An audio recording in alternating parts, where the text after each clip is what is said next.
Welcome back, everybody. It is 12:12. We want to get straight up to Bruce Hafner in the Arizona Family News Chopper. There's a chase happening, and it looks like it's in Central Phoenix. Bruce, where is this happening? This guy's all over the place.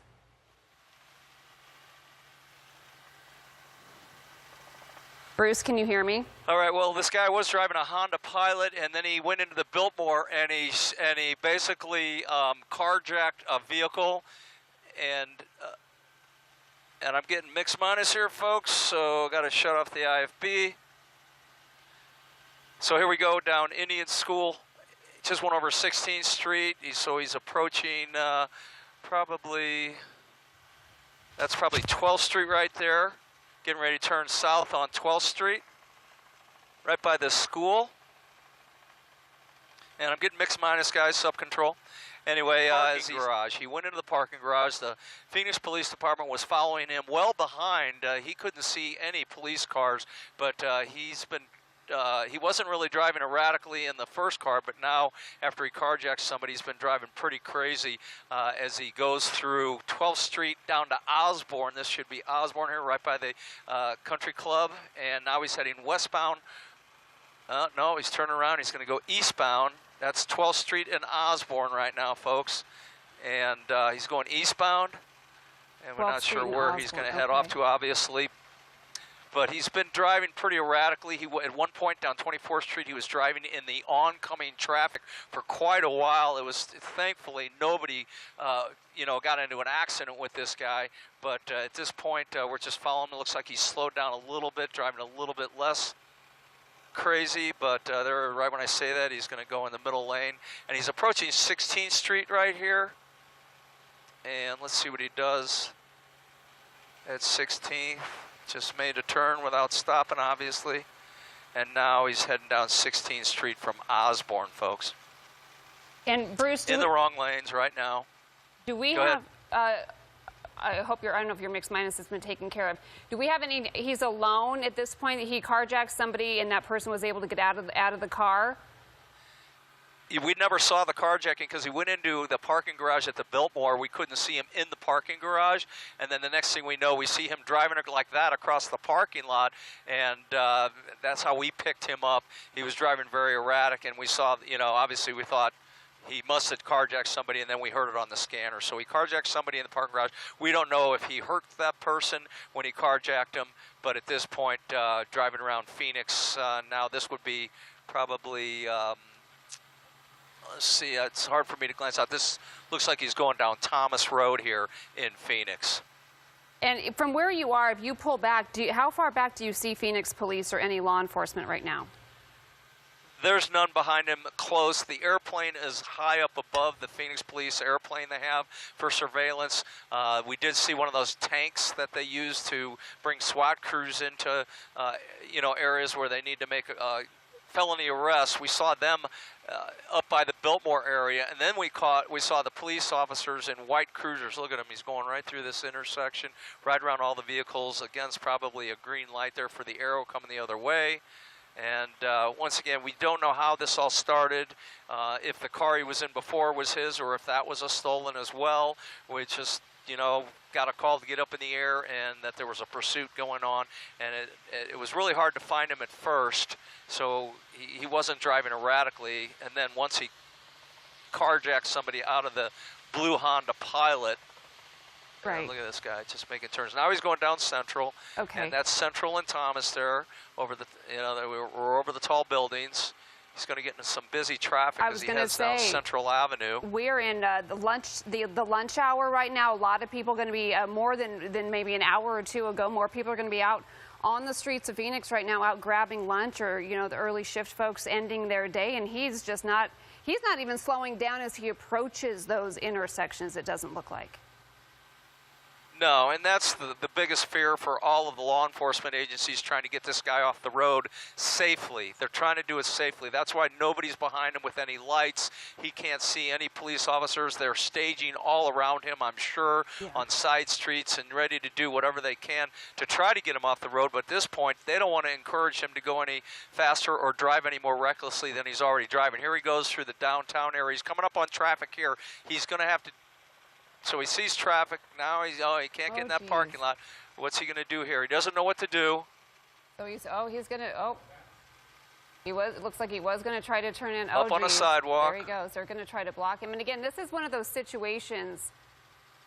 He's going the wrong way up Central now. This is one of those situations where all Onto the light rail. municipalities they're all engaged in this, so that if he does change cities, he's up on the light rail tracks right now, up Central Avenue. Right. Oh my goodness. Right. He's on light rail right now. And now he is going up crossing Central Avenue. Now he's back in the driving lanes. Right. He's back in the right direction, which is at least something. Again, and now he's heading northbound now, Bruce. Is that? Northbound on Central. Ford Thomas. There's Thomas. Yeah, I don't want to pull out too far to lose him, but yeah. So see what he's going to do there. If folks are watching us, I know we're streaming your shot. I have going right now. If you know anybody who works. This is Virginia. Or lives in Central Phoenix. This he is just Virginia. turned left onto Virginia, heading west onto Virginia. Bruce, it's a white. Looks now like he's going north behind these buildings. SUV. What's he going to do here? Keep, steer clear. Yeah, it's just he. Oh my God! Through a fence. Just went through a chain link fence of a field that was kind of fenced in. Right. And going down a neighborhood street now. This is pretty dangerous. Well, it's always dangerous. Everything he's doing is dangerous. But through a neighborhood, you don't know if there's going to be children in the neighborhood playing. But he's going at a high rate of speed through the neighborhoods to the west side of Central. There's a lot of folks, a lot of different businesses, schools, homes in Central Phoenix. It's a combination of things. So now he is turning on to 7th Avenue. Is that right? Let's get up there. I believe that's 7th Avenue, and we're coming up to a stop. He's got traffic going. Now he's forced onto, look at this guy. Right. And that would be Thomas. All right, so he's on Thomas westbound now from 7th Avenue, and oh no. Yeah. No, this is not good. No, because now he is encountering some traffic. He is crossing the line again. He's not going to stop, and that's the biggest problem. That and like I say, the police department, they've done enough of these to know how to do them as safely as they possibly can. They're way back. I don't see any cars around, and they've learned that when they follow these guys, when the guy makes a U-turn, he sees them, and then all of a sudden they become more erratic and driving more dangerously. So they don't want that to happen. So they give him a wide berth, and once again, they're following him in the airplane and the Phoenix police helicopters up here as well, right underneath us. Yeah, so where is, I know it's hard for you, you're trying to keep a tight shot on him. We have people, we're trying to figure out exactly what street he's on. I mean, he's been all over the place. It looks like he's, I was going to say, around 15th Avenue. I wonder if he's going to try to get on the I-17. That was Osborne there. That was Osborne, and now, yeah, it's 15th. He's running I think that's 15th. Once again, he's going so fast, it's hard for me to grab street signs. I don't want to lose him. Yeah, you stay on him. We're going to try, what we're seeing is he went from Central to 7th. Now he's on maybe 15th. He is approaching the I-17. What is that? Here's Indian School. Okay, so 15th Avenue. Now he's heading, is that west on Indian School?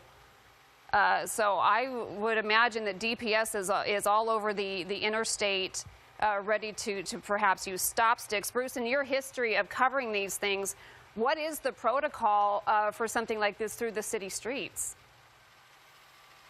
You know, like I say, they try to do it as safely as possible for all the citizens out there who are minding their own business, going about their daily lives, and then you've got this guy driving all around erratically. He's not going to stop at the stoplights, and that's what's the most dangerous. If somebody's going through the intersection and he T-bones them, you know, they don't want that to, the reason that to have happened is because they're right behind him and causing him to drive fast. At this point, once again, there's no pilots, or excuse me, no,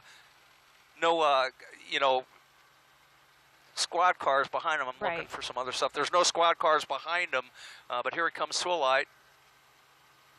And look at a bicyclist there. And I didn't see what street that was, but probably 21st, 23rd Avenue, something like that, going up into a neighborhood here. Right by, looks like a school there, or those are apartments. There's a bicyclist again. A lot of people out. On the streets. Again, this is kind of a busy time when, I mean, thank goodness kids are still in school, but a lot of people out for their lunch break right now. It looks like it's a white Lexus. I'm not sure if you're able to even identify what kind of car this is, but again, this all started, folks, just maybe 10, 20 minutes ago when Bruce got the call to launch carjacking inside the parking garage at the Biltmore. So that is over off of Camelback, and we've just been watching this person weave in and out of traffic going the wrong direction through central Phoenix. Bruce, it looks like he is now into an apartment, complex. Yeah, apartment complex. Yeah, he's cutting through, and you know, they just drive here, there, and everywhere. They're just, you know, trying to evade law enforcement, trying to keep from going to jail. Yeah. And that's what we've seen over and over again. They're just trying to stay away from getting captured. How far? And there was a school bus there. I didn't know where this was. Let me see where we are. There's I-17, so he's going to hit the outer road on I-17. The only way he can go is north, and that would be Campbell, I-17 and Campbell. So let's see what he does. Let's see if he gets on the freeway. Then it becomes a dicier situation. Yeah. Yep. We've been watching him again try to figure his way west. It makes me wonder if he's from here. If he he just seems to be randomly choosing streets to turn onto. Not sure of where he is, because now he seems to have just stumbled upon the interstate. And sure enough, it looks like he is taking that on ramp. Or no, he's not. No, he's jumping onto. I think that's probably Camelback. Yeah, because Bethany's the next one. And here he goes behind traffic. He's going to get stuck in traffic because here at Camelback, right over the freeway I-17, he's going to come up on 35th Avenue and all those streets, 43rd, crowded streets. Yeah. And let's see what he's doing here. So again, right now, folks, he is on Camelback, right west of the 17, getting, is that near GCU? Oh, there he goes over the curve. Let's see there. Is that GC? Yeah, it's right in between GCU. The I-17 GCU is a little bit to the left of where he is now, and to the right. And he's going up. What was that? Coulter I just saw. Most he passed likely. Coulter on. This must be, I think, 23rd Avenue. He's probably on.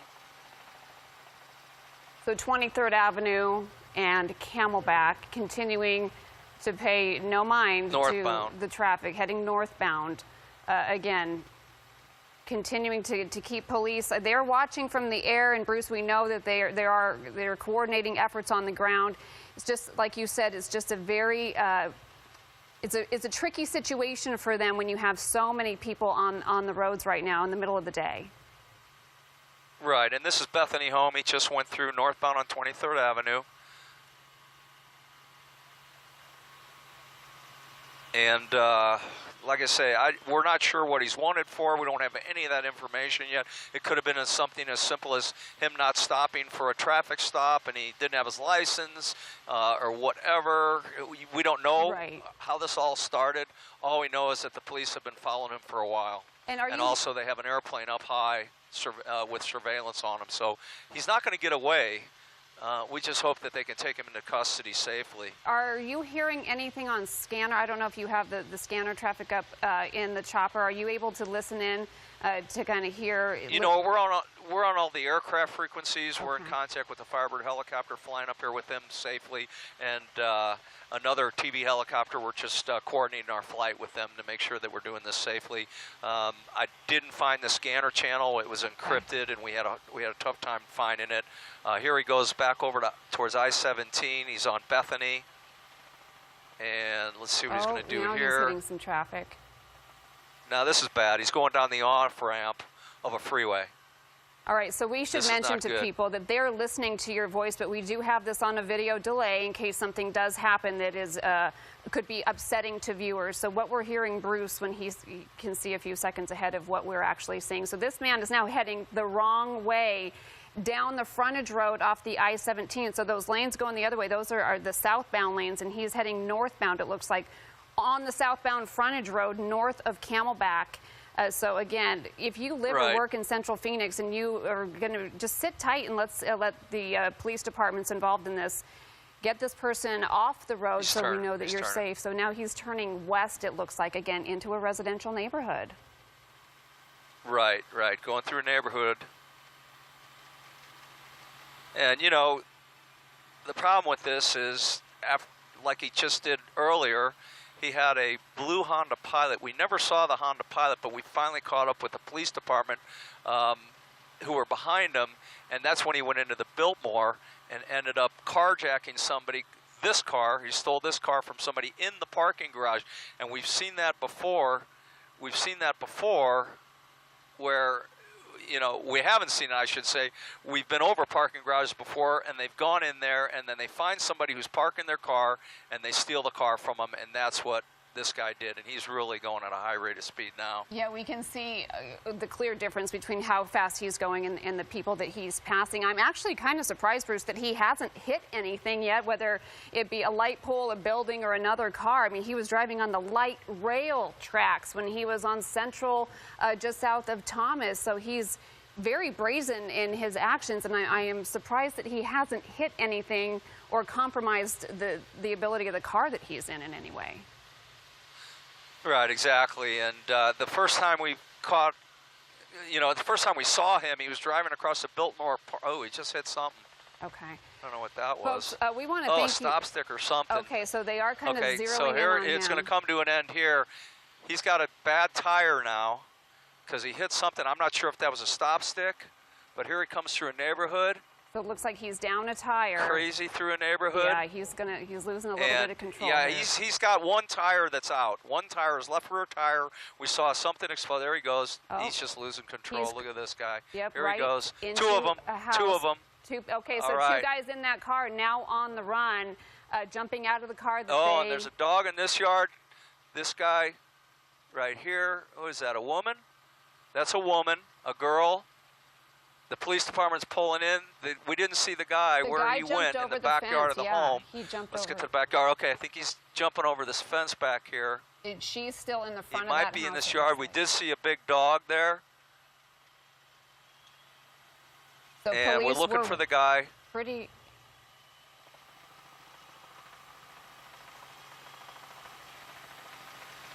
All right, and we're still looking for the guy.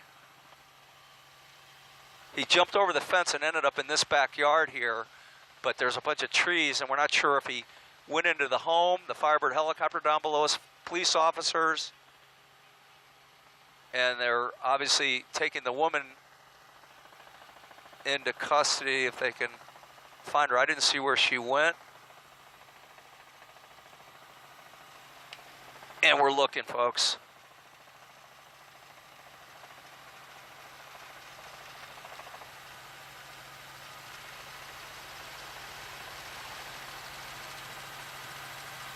And they're up over it, the Firebird helicopter.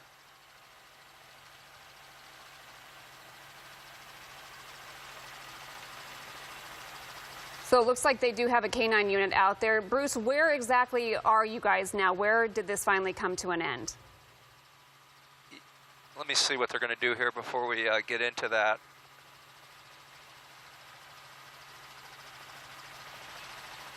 Okay, go around the side. The woman's on the ground there. Go around the side there, buddy. Okay, looks like they're taking the woman into custody. She's underneath here.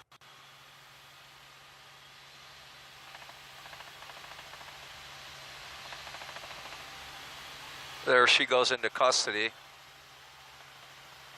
And they still have to find the guy. So she just stood in the front of that house. She did not try to run the way he did. He jumped that fence. Right, now he jumped the fence right here, and we lost him in the trees. We're not sure if he broke into the home. And now I'm sure they'll set up a perimeter. They've got cars on both sides of this, officers. There's an officer here. You have the SWAT vehicle there. So they've got these 2 homes, 4 homes, 6 homes surrounded in this area.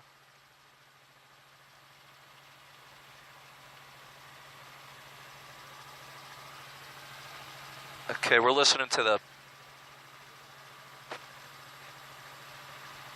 Okay, so they're talking about possibly he jumped. First we saw him jump into this yard over this fence.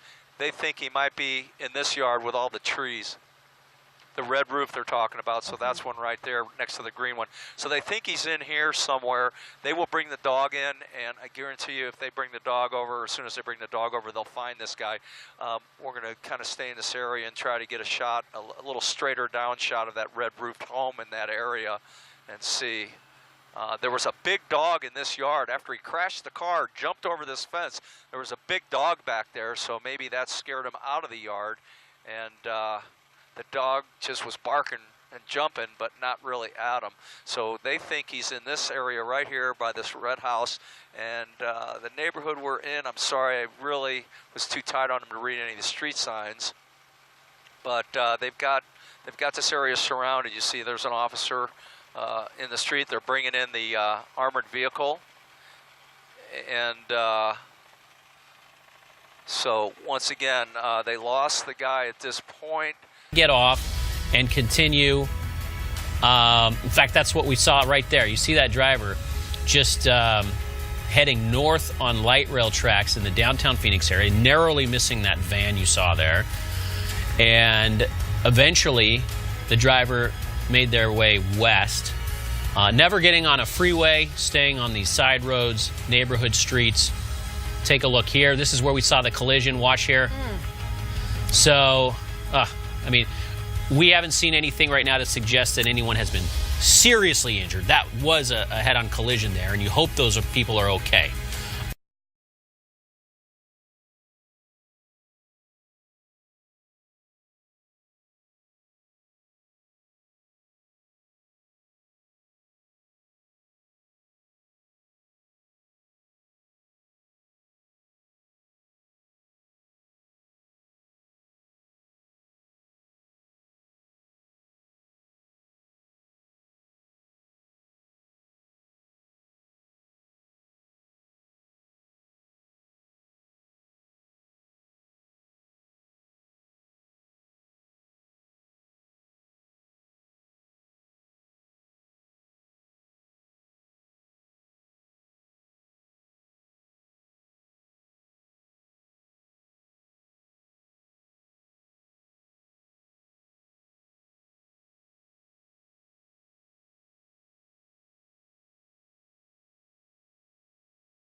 here he comes through a neighborhood.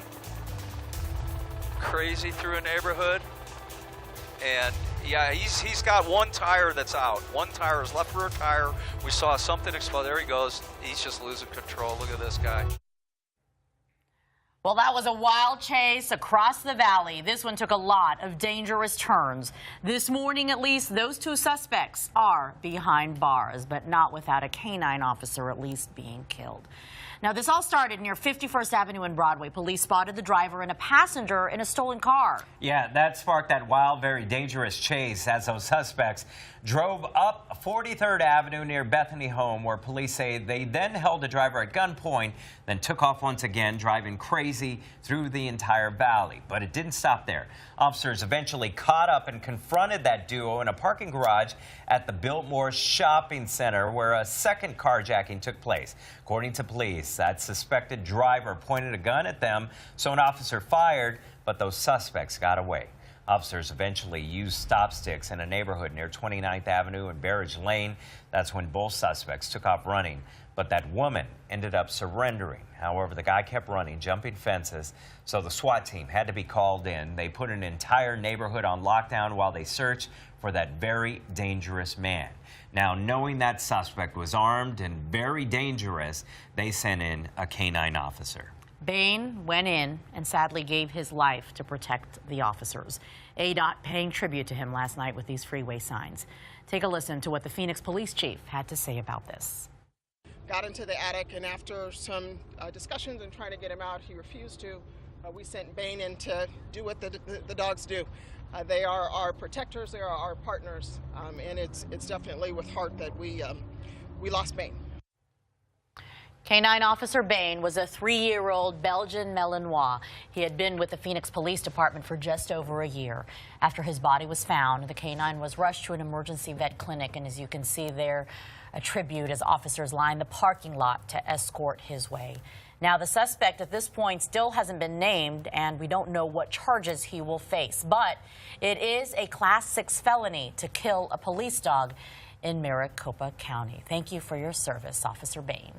A canine officer is dead after a carjacking suspect leads police on a high-speed chase and barricades himself inside an attic. Sky 12 capturing the heartbreaking procession of the beloved dog, and the ADOT signs paying tribute to Canine Bain. Bain was on the police task force for nearly 2 years. Vets are still trying to figure out exactly how he died. The whole ordeal started with 2 carjackings, one at the Biltmore Fashion Park. Police trying to stop a silver SUV. Investigators claim the suspect pointed a gun at them, so they opened fire and didn't get him. The suspect then carjacked a woman at gunpoint, getting away in her white SUV. Then, after driving erratically, the driver slams into a van and keeps on going, creating quite a few near misses out on the roads. And if that isn't enough, the suspect guns it going onto the light rail tracks. Take a look at this. This is along Central Avenue after getting stuck at an intersection. The wild chase eventually coming to an end with police throwing out spike strips, blowing out some of the tires on the stolen car. The driver kept going, but eventually crashed into a yard, jumped over a fence, and would hide in the attic of a nearby home. After the encounter with Bain, Sky 12 catches medics lifting the suspect onto a stretcher, taking him to the hospital. A female passenger in the stolen SUV is also in custody. Good evening, everyone. I'm Emma Jade. Caribe has the night off. And while we wait for answers and a motive behind all of this, the Phoenix Police Department is in mourning tonight after losing a brother in arms. Team 12's Bianca Bono is live from Phoenix with details on that and the chaotic chase. Bianca? Well, Mark and Emma, the chase coming to an end at the house right behind me. We're near 27th Avenue and Bethany Home, and it's also where, sadly, Bain lost his life. As you can imagine, Phoenix police officers, especially the canine's handler, are devastated. A motorcade procession making its way through Phoenix for a fallen hero. We're actually dealing with very, very violent people in our community. The canine officer being honored across the valley, Bain, a 3-year-old Belgian Malinois. He had served on the Phoenix Police Department for a little more than a year. They are our protectors, they are our partners, and it's definitely with heart that we we lost Bain. Phoenix Police Chief Jerry Williams emotional, describing what happened to Bain. Police chasing a dangerous suspect. The guy eventually crashing into a front yard.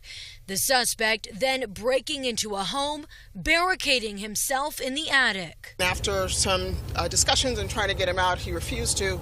We sent Bain in to do what the dogs do. But Bain doesn't make it out alive.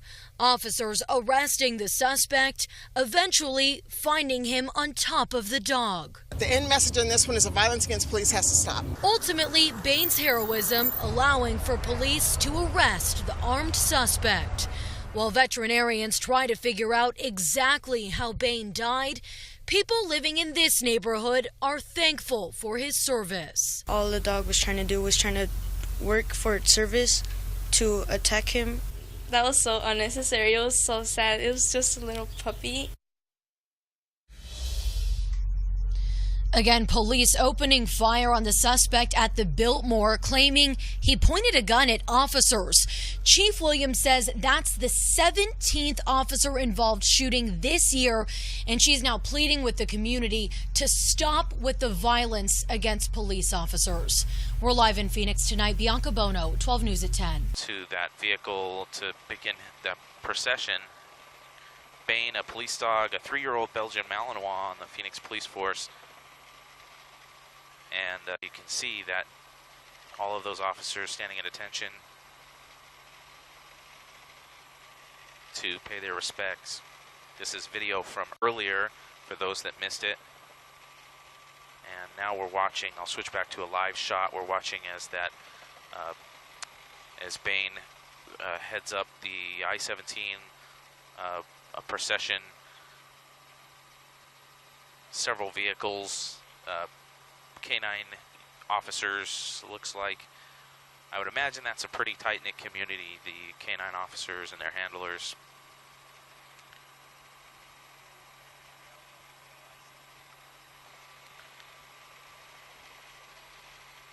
And this just happened today. Bain was just doing his duty like any other police dog. Those dogs are absolutely amazing. We watch them just about every day from the news helicopter, doing a really incredible job. And now you can see these officers lined up, hands over their hearts, waiting as Bain, as that truck with Bain's body passes by.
This is Midwestern University, correct?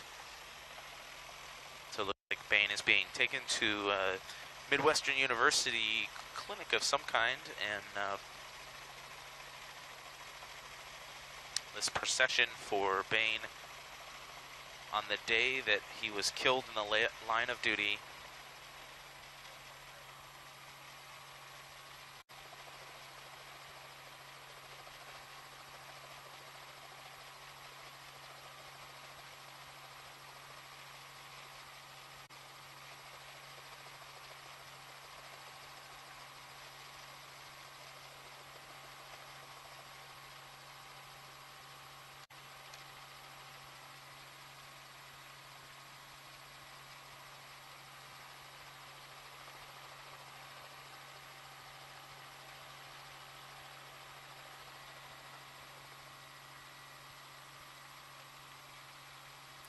That is correct, Midwestern University.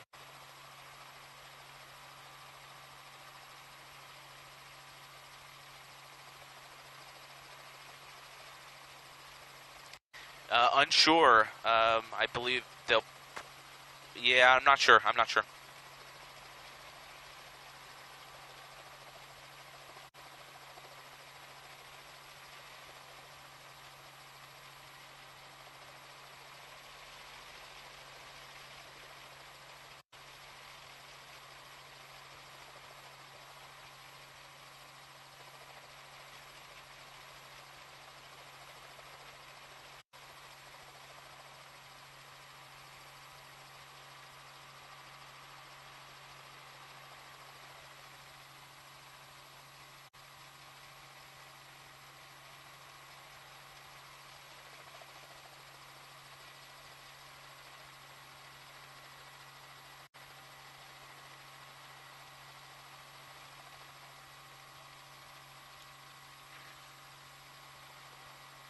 You can see those officers lined up at attention, paying respects to Bain, the 3-year-old Belgian Malinois canine officer with the Phoenix Police Department who was killed in the line of duty today. Yeah, it looks like they're going to be rolling Bain's body in right now. Midwestern University.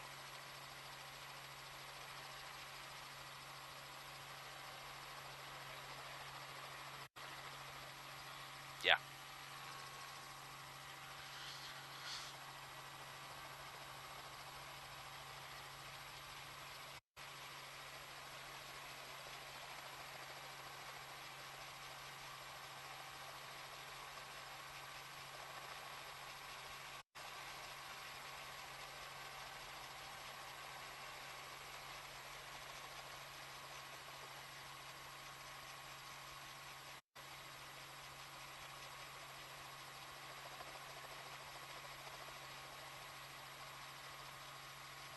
You see that American flag folded.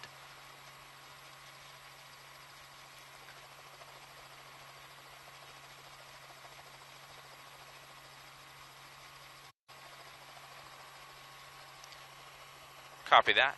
Talk back in 2 minutes.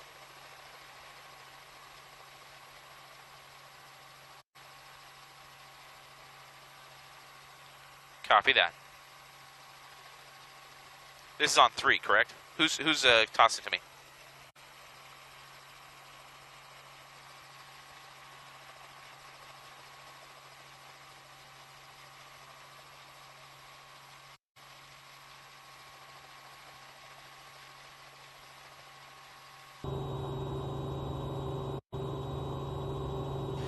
Thank you for joining us for this procession of Bain, the police dog. Rest in peace, Bain.